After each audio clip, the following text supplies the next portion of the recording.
de 44 metres d'altura al costat del Jardí Botànic. Una bella reivindicació de les ciutadanes i ciutadans valencians que volen i treballen per una València més verda i més humana. El camí ha sigut llarg i encara queda. En els 14 anys que portem de lluita s'ha aconseguit reduir de forma important aquella amenaça monstruosa de les 3 tristes torres.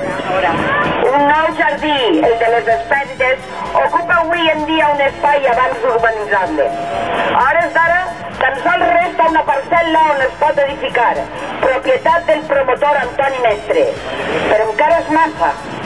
La declaració del Jardí Botànic com a bé d'interès cultural per la Conselleria de Cultura va ser un pas important en la consecució del nostre objectiu, que cap edifici s'interposi davant el paisatge de botànics jesuïtes i del centre històric.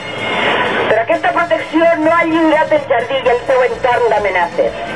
L'última sentència del Tribunal Superior de Justícia, que invalida una reducció de les altures a 5 i permet els 44 metres d'altura, ens ha fet retrocedir almenys als tribunals. La Generalitat no ha recorregut la sentència, però la plataforma sí que ho ha fet, en defensa dels interessos de la ciutat i els seus veïns. Un camí, el judicial, lent i costós, quan hauria de ser la pròpia administració la que garantira la protecció real i efectiva del nostre patrimoni.